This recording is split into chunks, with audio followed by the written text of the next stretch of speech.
Salut la Bulls Nation, bienvenue sur French Bulls TV, troisième vidéo sur l'histoire des Chicago Bulls. On s'était quitté après la saison 69-70, on avait vu que les Bulls étaient retournés en playoff et que le general manager Pat Williams avait pas mal d'idées, parfois un peu saugrenues, mais des idées pour faire venir le public à la salle. Et là, dans la vidéo d'aujourd'hui, on va se rendre compte que les Bulls vont devenir une équipe qui va prendre de l'ampleur au sein de la ligue. Parlant de la ligue d'ailleurs, le principal changement pour cette nouvelle saison, donc 70-71, c'est la création de divisions, parce qu'il y a de plus en plus d'équipes, donc la NBA décide de créer des divisions. Chicago, qui reste dans la conférence Ouest, se retrouve dans la division Midwest avec Détroit, Milwaukee et Phoenix. Au niveau des Bulls eux-mêmes, le principal changement, c'est la perte du meneur Clem Haskins, qui était excellent scoreur, il a tourné à 20 points la saison précédente. Et du coup, avec son départ, les Bulls se retrouvent un petit peu démunis à ce poste-là. Donc Jerry Sloan et Bob Weiss sont les deux arrières titulaires, mais ce sont deux arrières. C'est pas vraiment des meneurs de métier. Mais ça change pas tellement au niveau de la manière de jouer de l'équipe, parce que déjà Clem Haskins, c'était, comme on l'a dit, un score et pas vraiment quelqu'un qui organisait le jeu. Et puis de toute façon, donc les Bulls, leur principale manière d'opérer en attaque, c'était voilà, ballon à Bob Love, ballon à Chet Walker, et puis les deux, ils bombardaient toutes les défenses adverses. Et puis aussi, il se servait beaucoup de Tom Boerwinkle. Donc comme on l'a dit dans la vidéo précédente, le pivot Tom Boerwinkle, excellent passeur. Le mec qui se met en tête de raquette, il y a les joueurs qui cut, hop, la petite passe. Ça, il le fait à merveille et il est beaucoup utilisé pour ça. D'ailleurs, il sera meilleur passeur de la saison pour les Bulls avec pratiquement 5 passes décisives par match cette saison-là. Il va faire 2 triples-doubles pour un rebond passe aussi cette saison-là. Bref, et un autre aspect de Tom Boerwinkle qu'on va pas mal découvrir cette saison-là, c'est à quel point c'est un mec, tu vois, qui est dur, tu vois, qui n'hésite pas à aller au contact, au charbon, même si la plupart des soirs, il se farcit des pivots adverses qui sont bien meilleurs que lui. Surtout à l'époque, tous les pivots qu'il y avait en NBA qui étaient monstrueux, voilà, il fallait se les farcir et lui, en plus, il adorait ça, quoi. C'était son petit défi à lui à chaque match, c'est de faire chier au maximum le gars d'en face, quoi. Et il y a un match qui est symptomatique de ça, c'est la venue de Milwaukee le 9 mars 71. Alors, il faut savoir que Milwaukee, cette saison-là, bon, ben, euh, ils ont un certain Lou Alcindor, qui deviendra plus tard Karim Abdul-Jabbar. Mais donc, il est dans sa deuxième saison NBA, il tourne à 31 points, 16 rebonds, il va finir MVP. Quelques mois plus tard, il sera MVP des finales et champion NBA. Et donc, Milwaukee, cette saison-là, ils sont au-dessus du lot. Et quand ils arrivent à Chicago, donc le 9 mars 71, ils sont sur une série de 20 victoires consécutives, ce qui est le record NBA à l'époque. Personne n'avait fait mieux. Donc, ils arrivent quand même assez confiants. Et Chicago, avec Boerwinkle justement, même si Alcindor va finir par marquer 39 points quand même, il va cravacher sur chaque panier parce que Boerwinkle va pas le lâcher d'une. Tu vois, il va le presser, il va lui mettre des coups de coude, des coups d'épaule, il va le faire bosser sur tous ses shoots, il va tout contester, il va vraiment. Il va pas rendre la vie facile à Alcindor qui va donc, comme j'ai dit, mettre 39 points, mais il va quand même avoir bien du mal à les mettre, quoi. Il s'est pas promené pour les mettre.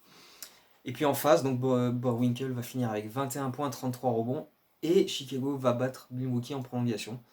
Donc comme quoi déjà à l'époque, les Bulls étaient capables de briser les longues séries de victoires adverses. Comme quoi. Et donc c'est une des victoires marquantes de cette saison-là pour les Bulls, qui vont finir avec un bilan de 51 victoires. Donc ce qui est un excellent bond en avant, parce que la saison précédente c'était leur meilleur total, ils avaient fait 39. Donc là, 51 victoires, c'est un sacré bond en avant. Ils encaissent 11 points de moins en défense entre la saison précédente et celle-ci. Dick Motta est élu coach de l'année. Bob Love est dans le deuxième meilleur 5 de la NBA. Il a tourné à 25 points, il a été All-Star. Chet Walker, il a été All-Star également. Enfin bref, la NBA commence à reconnaître que voilà, c'est. Et puis voilà, donc 51 victoires, c'est pas rien. C'est le deuxième meilleur bilan de l'Ouest. Mais le problème, c'est qu'avec la création de ces divisions, les Bulls n'ont pas le deuxième spot pour les playoffs, parce que c'est les vainqueurs de division qui sont classés 1 et 2. Ce qui fait que Chicago a le deuxième meilleur bilan total, derrière Milwaukee qui gagne quand même la division, puisqu'ils sont dans la même division que les Bulls, et c'est le vainqueur de l'autre division qui passe deuxième, les Los Angeles Lakers. Du coup, le premier tour des playoffs oppose les Lakers avec l'avantage du terrain aux Chicago Bulls, alors que les Lakers ont gagné 48 matchs et les Bulls 51. C'est les divisions, c'est comme ça. Le premier match à Los Angeles, les Bulls font un super début de match, ils mènent de 15 points à la pause, un petit peu par miracle, tu vois, personne ne l'avait vraiment vu venir. Il faut dire que Jerry West est blessé. Jerry West est blessé sur l'ensemble de la série. Mais bon, du côté des Lakers, il y a quand même des joueurs comme Gail Goodrich qui est un excellent scoreur. Il va tourner à 30 points sur la série. Il y a quand même encore Will Chamberlain qui, même s'il est sur les dernières années de sa carrière, ça reste un pivot extrêmement dominant. D'ailleurs, oui, il va tourner à pratiquement 20 rebonds sur la série. Bref, 15 points d'avance à la mi-temps. Et puis Chicago va totalement s'écrouler par la suite. Et puis perdre d'un seul petit point finalement sur ce match 1. Ils vont perdre le match 2 de manière un petit peu plus large et plus logique aussi certainement. De retour à Chicago, ils gagnent leurs deux matchs avec 38 points de Bob Love au game 4, 36 points de Bob Love au match 4. Ça retourne à Los Angeles, victoire Los Angeles. Ça retourne à Chicago, malgré 33 rebonds de Will Chamberlain. Cette fois-ci, Chicago s'impose et obtient un match 7 à Los Angeles. Et dans ce match 7, malgré encore une fois un match assez serré, pratiquement tout le long, il n'y a que 3 points de retard pour les Bulls dans le quatrième quart-temps. Finalement, ce sont les Lakers qui s'imposent et se qualifient pour le tour suivant. Donc Chicago sort une saison record pour eux. Voilà, ils ont le coach de l'année, ils ont des joueurs dans les All-NBA, ils ont 51 victoires. Mais il y a encore ce petit goût d'inachevé parce qu'ils n'ont toujours pas réussi à remporter une série de playoffs dans leur histoire. Donc pour la saison suivante, ils se disent, on a quand même vu que Chamberlain, il nous a donné beaucoup de fil à retordre dans cette série de playoffs, donc on va essayer de renforcer notre secteur intérieur. À la draft, ils récupèrent Clifford Ray et Artis Gilmore. Sauf que Artis Gilmore décide d'aller jouer dans la ligue concurrente, l'ABA. Donc du coup, il se retrouve juste avec Clifford Ray, mais on va voir qu'il aura quand même un impact intéressant. Le problème, c'est que en se focalisant sur la recherche d'un intérieur, ils en oublient qu'ils n'ont toujours pas de meneur de jeu. Et donc le début de saison est un petit peu compliqué, tu vois. Il y a une série de 5 victoires par-ci, mais il y a des défaites un peu lourdes à droite à gauche aussi. Donc ils se mettent en quête d'un meneur, alors que la saison a commencé depuis déjà 2-3 bonnes semaines. Et donc ils cherchent quelles idées ils pourraient développer, et ils se disent, tiens, on pourrait essayer de faire venir Norm Van Leer. Et avant de le faire venir, il demande à Jerry Sloan son avis, parce que ce qui s'est passé, c'est que en 69, les Bulls ont drafté Norm Van Leer, et dans la foulée, ils l'ont tradé à Cincinnati. Et quelques semaines plus tard, donc dans la pré-saison, il y a eu un match entre Chicago et Cincinnati, et Norm Van Leer et Jerry Sloan, ils en sont venus aux mains, ils se sont mis des tartes dans la gueule, ça a fini en tribune, les mecs ils se battaient et tout, ils se bousculaient et tout, les autres essayaient de les séparer, mais eux ils se mettaient encore plus de marrons dans la tronche. Jerry Sloan racontait qu'à un moment, par mégarde, ils ont assommé un vendeur de popcorn en lui mettant un grand coup de coude dans le pif. Bref, voilà, les mecs ils se sont battus jusque dans les gradins dans un match de pré-saison. Donc, quand ils ont l'idée de faire venir Norm Van Leer, ils vont voir Jerry Sloan pour lui demander son avis. Et Jerry Sloan, il leur fait, c'est très simple. Quiconque est capable de se battre comme Norm Van Leer fait partie de mon équipe sans le moindre problème. Moi, il n'y a pas de souci. Les Bulls font ok, pas de problème. Dès le lendemain, Norm Van Leer, il débarque à Chicago. 7 victoires consécutives pour relancer la machine. Et puis, Jerry Sloan et Norm Van Leer vont créer ce qu'on va appeler, et ce dont on va se souvenir plus tard, comme les Bruce Brothers, les frères hématomes, on peut traduire ça comme ça, parce que à chaque fois que tu joues contre eux, t'as des traces à la fin, parce que les mecs, ils te mettent des... Tu vois, ils essaient de choper la balle, ils te mettent des grandes tapes sur les poignets, etc. Ils te mettent des coups de coude, des coups de hanche, des coups d'épaule. Les mecs, c'est des rugueux, tu vois, ils se jettent au sol pour récupérer les ballons, ils provoquent les passages en force. Tu vois, ils essayent toujours de provoquer et d'essayer de faire péter un câble, etc. Et d'ailleurs, tous les autres arrières de la NBA, ils détestent jouer contre Chicago à cause de ça. Parce qu'ils savent à chaque fois. Rick Barry de Golden State, il disait, mais ces mecs, c'est des fous furieux, ils ont rien à faire sur un terrain de basket. Il y avait l'arrière de Milwaukee aussi, Bob Dandridge, il disait, on dirait que quand ils se pointent face à toi avec leurs bandages, leurs cicatrices et tout, on dirait qu'on va jouer au foot US, quoi. Les mecs ils te rentrent dedans, ils te mettent des charges et tout, c'est... Et donc voilà, c'est ce qui va faire leur réputation à tous les deux. Et c'est ce qui va faire que les autres équipes détestent jouer contre les Bulls, quoi. Parce que c'est trop physique, trop rugueux pour eux, quoi. Par contre, ça plaît énormément au public, parce que alors à Chicago, ouais, ça passe crème à chaque fois, hein. Ça, les mecs, ils adorent ça à Chicago, c'est la mentalité de la ville. Donc pour eux, c'est clair qu'il n'y a pas de problème, ça fait venir du monde à la salle et tout. Et voilà, Van Leer et Sloan, ils se régalent à chaque fois de mettre le plus de coups possible à leurs adversaires. Et donc, avec un 5, Norm Van Leer, Jerry Sloan, Chet Walker, Bob Love, Tom Boerwinkle, l'équipe cartonne, continue de, tu vois, prendre de l'ampleur comme ça. Chet Walker qui va d'ailleurs signer un match à 56 points quand il va apprendre qu'il n'est pas invité au All-Star Game. Donc une petite pointe à 56 points qui va rester longtemps la meilleure marque de l'histoire des Bulls avant qu'un certain Jordan débarque dans les années 80. On aura le temps de voir ça plus tard. Bref, mais en plus, tu as ce 5 là, et tu as aussi, donc, j'en ai parlé, l'intérieur Clifford Ray, qui est voilà, dans un style tellement différent de Boerwinkle, beaucoup plus athlétique, beaucoup plus voilà, grand et solide. Et voilà, même lui, il tourne à plus de 10 rebonds par match en sortie de banc, quoi. Voilà, il apporte vraiment sa pierre à l'édifice, il est rapidement adapté. Et les Bulls vont gagner jusqu'à 57 matchs cette saison-là. Donc encore une fois, énorme progression de leur part. Mais, bon, là, pas de chance par contre. Ils se retrouvent une nouvelle fois face aux Lakers au premier tour des playoffs. Et là, c'est quand même dingue parce que c'est les Lakers qui viennent de signer une saison historique. 69 victoires, 13 défaites. Que seuls les Bulls battront en 96. Entre-temps, personne n'arrivera à faire un bilan aussi impressionnant. Donc bon, pour les Bulls, avec cette fois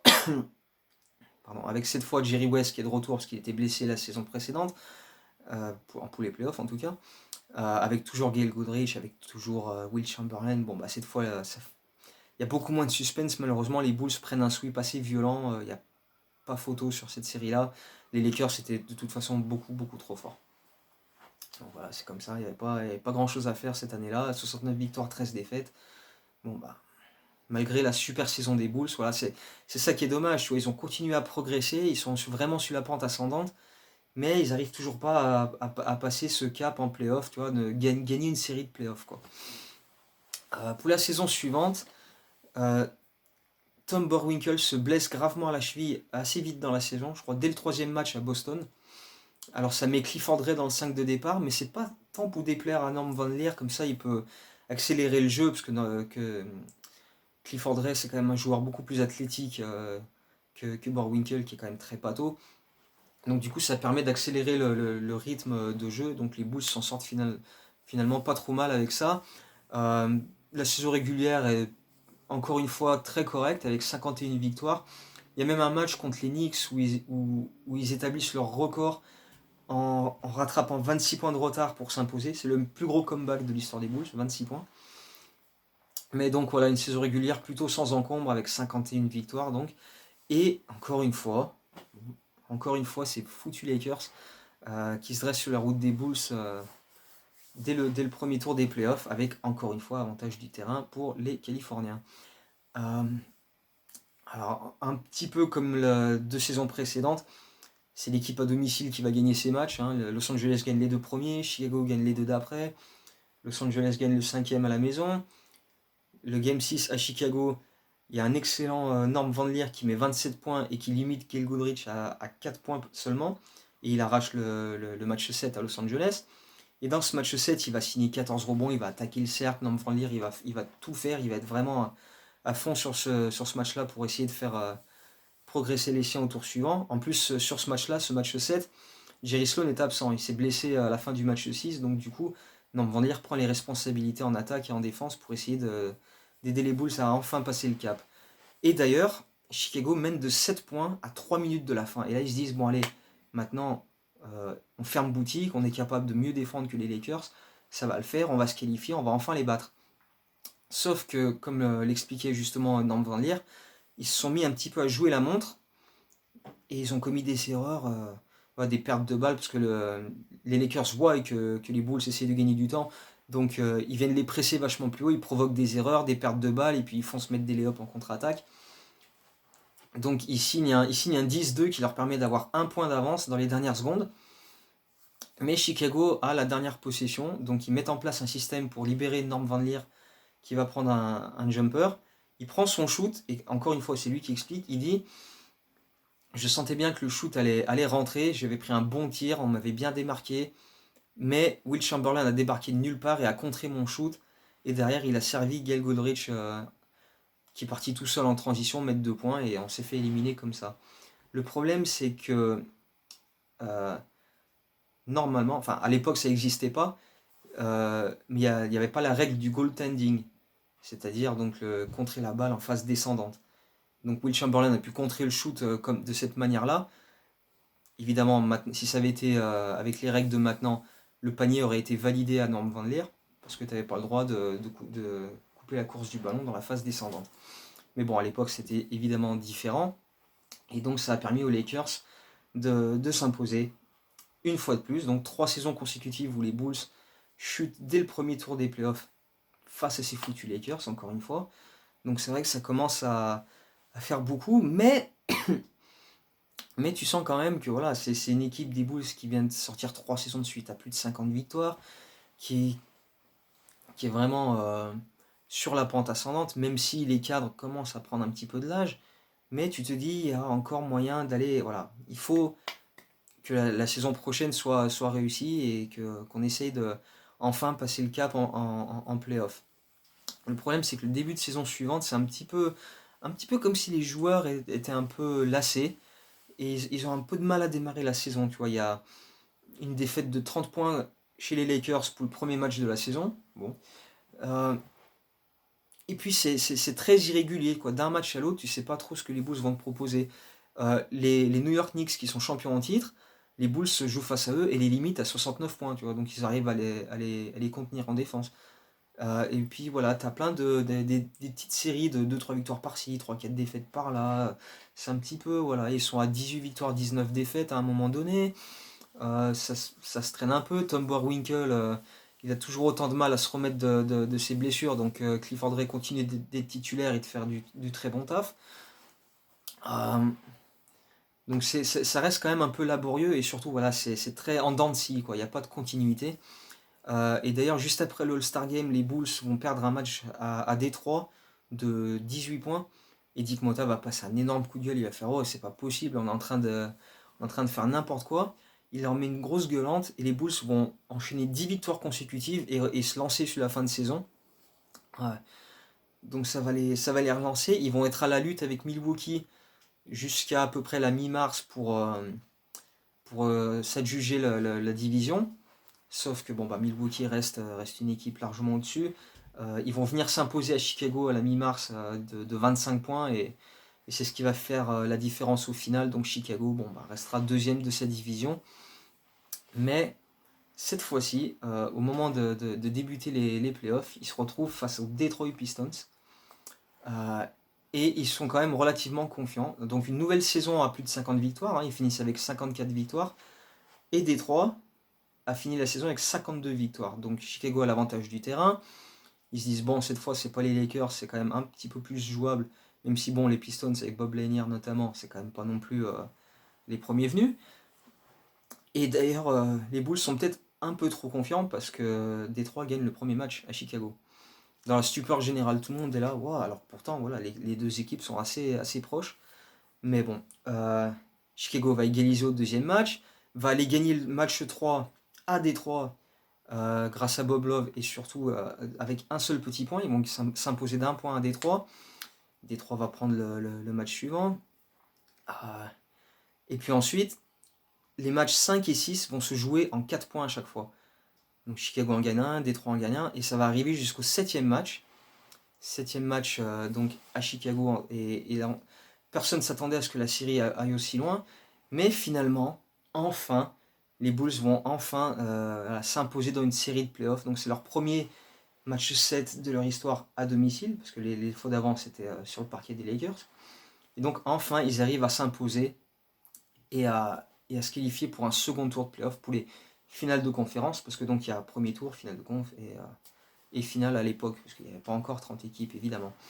Euh, le problème c'est que au tour suivant c'est Milwaukee, et Milwaukee, encore une fois, c'est beaucoup, beaucoup plus solide, avec évidemment encore Lou Alcindor qui fait des ravages dans toutes les raquettes adverses.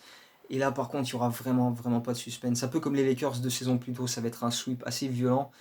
Chicago va perdre ses 2 matchs à domicile de 23 points et 26 points, donc ils vont se faire absolument pulvériser. Mais au moins, voilà, sur cette saison-là, il y a la satisfaction de se dire, on a enfin, voilà, passé ce cap de, on a gagné une série de playoffs. Voilà, enfin, on a réussi ça. Donc maintenant, on peut peut-être commencer à viser haut. Le problème, c'est que euh, l'effectif commence tout doucement à vieillir, hein. La plupart des cadres ont plus de 30 ans, donc il reste plus beaucoup de marge de manœuvre pour cette équipe s'ils veulent viser le titre. Donc on verra ça dans la prochaine vidéo, parce que là ça fait déjà plutôt long, hein. On va s'arrêter là pour cette fois-ci. Mais voilà, donc 4 saisons à plus de 50 victoires pour les Bulls. Enfin cette satisfaction d'avoir passé un tour en playoff. Et puis voilà, une équipe qui se met à vraiment compter dans la conférence Ouest, malgré évidemment les Lakers et les Bucks qui sont les 2 monstres de cette conférence. Donc voilà, prochainement, je sais pas quand, hein, mais évidemment la prochaine vidéo très très bientôt, on reparlera de cette fameuse saison 74-75 qui est peut-être la meilleure opportunité des Bulls pour aller chercher le titre, et de la grosse dégringolade qui aura lieu après ça. Mais on se garde le suspense pour plus tard. D'ici là, portez-vous bien, restez chez vous, et puis on se revoit très bientôt. Allez, go Bulls!